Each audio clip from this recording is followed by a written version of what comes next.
Hello my friends, Stevie B here. Today we are going to have some fun. We are going to take a look at writing percussive based tracks. No melody, no harmonic content, just intense, tribal, epic percussion. I love writing these types of cues. I hear them all the time, in advertisements especially. I think that they're very licensable if you approach it the right way. Writing percussive tracks was last month's challenge in the Production Music Academy, and today I'm really happy to announce that the percussion course is live as of this morning. So all master tier members in the academy now have access to the percussion course along with more than a dozen other courses. If you want to learn more about that, go to productionmusicacademy.com. I'd love it if you join the community. Not only do we have courses, but this is an interactive forum where you can network with other composers from all over the world and get feedback on your work from myself and others in the community. That link is in the description below. Go check it out. So in the course, I talk about the 5 pillars of every great percussive track. And before we consider anything else, we have to settle on our rhythm and groove. That's the first pillar. That's the fundamental starting point. Percussion tracks are typically really upbeat and high energy. So we need to start off with something that we can, imagine ourselves dancing to. Got my tempo set at 115 here. Let's try something out.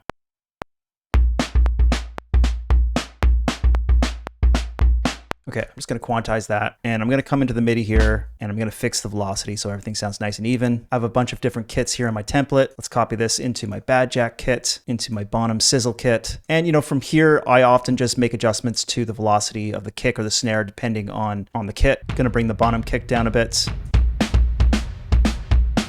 Copy this into our Devastator hybrid kit.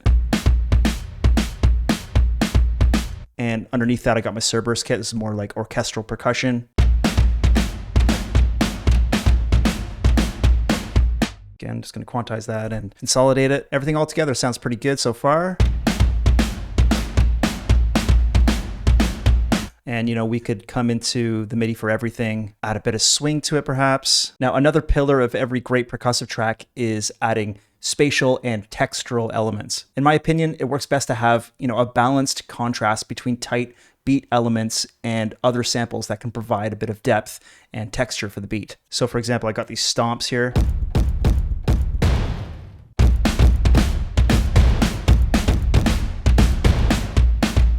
Okay, that's pretty cool. I'm gonna copy that. It's also nice to have, a variety of like tight claps and like verby claps. Try adding that in.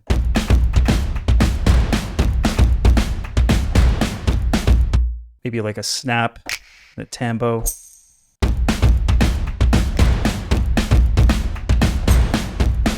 Now, another key pillar is variation. You saw that I basically copy pasted the first beat into like a few different kits to start with. But beyond that, you need to add some interesting syncopations to the rhythm so things don't sound stale or repetitive. One really easy way to add some interesting syncopations and texture to the beat is using clap rhythms. I've got a ton of these loops, and in the session, I've just loaded them into a contact sampler, and I'm using Time Machine Pro to just sync them to the tempo of my session. So for example, this kind of thing.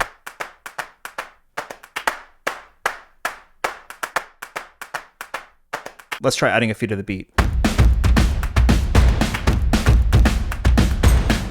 And we can layer another one on top of that. Let's try that one.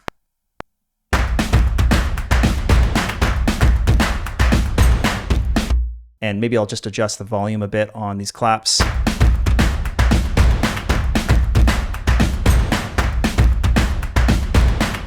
And I should also mention that the 4th pillar is organic content. It is totally feasible to produce percussive tracks using like more electronic oriented sounds. But I think that the use of organic elements like claps, like I just showed you, shouts, stomps, finger snaps, even like orchestral instruments and contemporary percussive instruments is really what makes the track sound powerful and raw and effective. And I think that it's more in line with what works typically for these kinds of tracks. So coming back to my percussive kit here, just like these kinds of samples, like that breath, just adds like a little bit of a human touch to it. There's also like, you can add like a hey or like a shout, that kind of thing. And it just adds so much cool energy to the track. Let's put this breath sample down.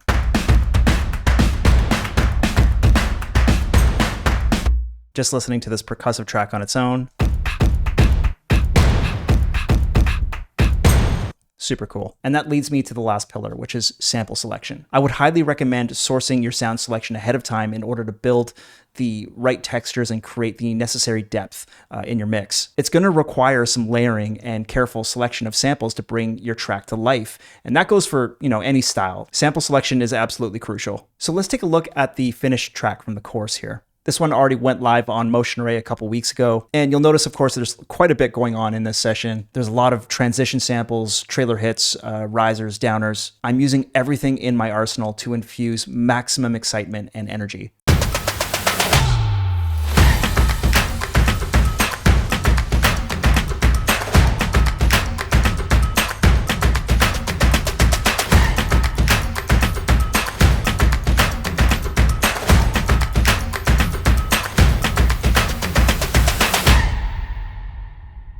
Now, in this course, like all of my genre-based production courses, we go through the entire writing, mixing, and mastering process step by step. And I'm pretty stoked with the way this one turned out. Thank you so much for joining me today, my friends. Make sure to give this video a like if you got some value from it. Subscribe to the channel, keep in touch, and let me know what you thought in the comments below. I'd love to hear from you. And let me know if you've worked on any tracks like this before. Make sure to check out the Production Music Academy. Take a look at the course. Those links are all below. And that is all for today. Happy composing, guys. See you next time. Bye.